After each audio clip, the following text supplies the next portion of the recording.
Want to see why I love the Dakotas? You know, South Dakota, North Dakota. Reason I love them is because when you look into the Dakotas, you realize it makes no sense why they have so many historical buildings that were built in the 1800s when they literally had a population of 14,181 people in the 1870s. And if you do the math based on censuses that you get from mainstream knowledge, that means only 2,485 of those humans were between the ages of 14 and 60, which I guess are good enough ages to work. Let's look up the Dakotas and we'll take a look and see what the heck is going on here, because it doesn't really make much sense to have that many historical buildings in an area where you didn't have a lot of people. Alright, so the Dakotas. The territory now known as the Dakotas includes a large portion of the ancestral land of Native American tribes, in particular various tribes of the Sioux, such as the Dakota people, also known as the Santee Sioux. The United States government takes its claim to the land through the Louisiana Purchase and Rupert's Land Acquisition. The region historically involved a complex series of conflicts between the U.S. government and Native American tribes and among themselves. The region was part of the Minnesota and Nebraska territories until 1861. The fall of 1861 resulted in poor harvest and was followed by a harsh winter, leading to extreme hardship for the Dakota in the region. Desperate for food and money, they were denied loans for local traders. The series of raids in the spring of 1862 ultimately resulted in Dakota War of 1862 between the U.S. government and the Dakota people. The U.S. won the war in the aftermath, which included a mass hanging of 38 people on December 26, 1862. Oh my god, the mass execution in history remain. Oh my god. You know what I hear right here? I hear the biggest crock of crap. The biggest crock. Betty Crocker-sized crock, potted, big beef stew crock pot full of crock, because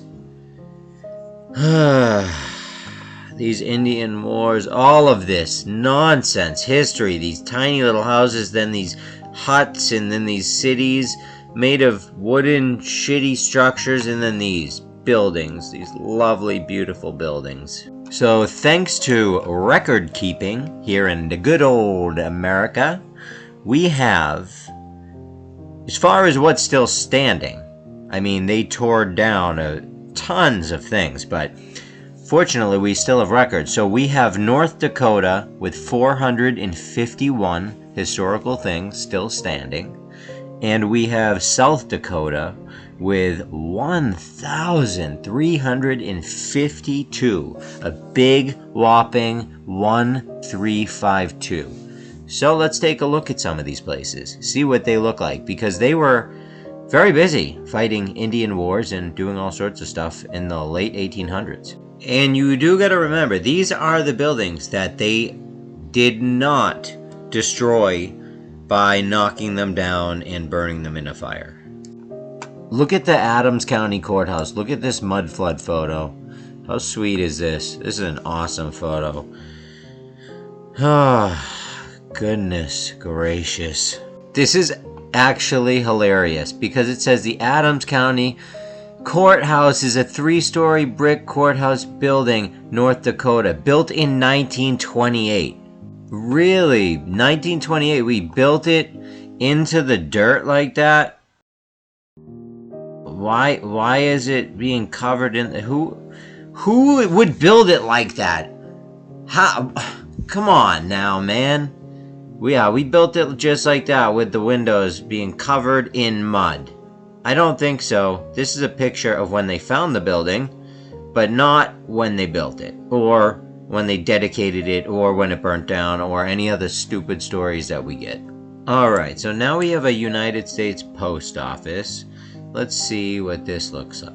Oh yeah, it definitely looks like we built it. I love when they do this. They slip in the buildings that we actually build, But it's so great because it really shows us the true contrast between the things we do actually build and then what we clearly do not build and obviously cannot build because, again, we do not build them. If we could, we would. I would love to think that we don't not build them because they're not beautiful. Because we think that the glass and metal structures that we put up are more beautiful. I would pray that that's not the case.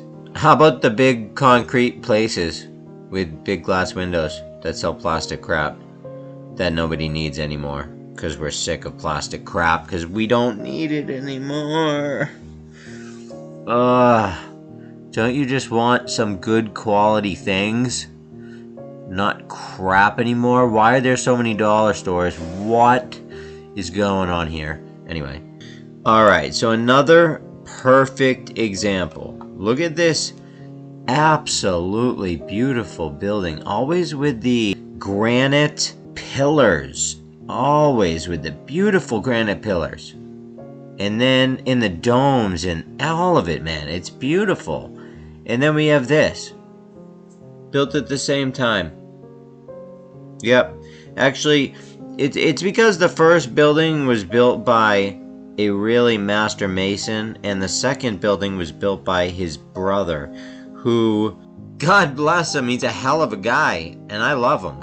Love him. Great guy, did a lot of amazing things in history, but not a good builder.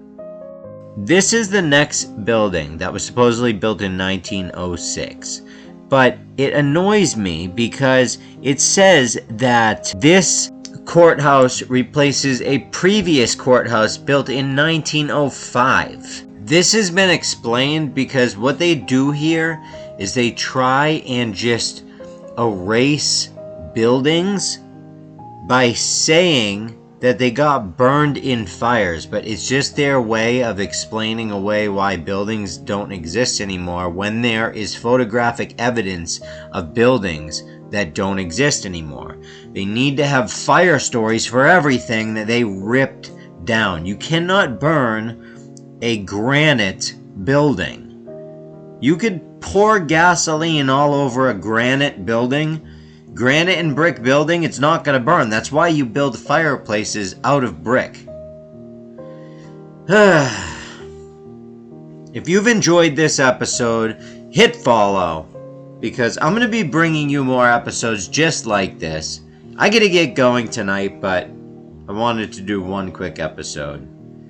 I love everybody, and this is, of course, for entertainment, just for the sake of all the social media platforms that love to ban me. If you want to go to my website, go to my social media on Instagram, Andrew John the Creator, and find my website there. Peace.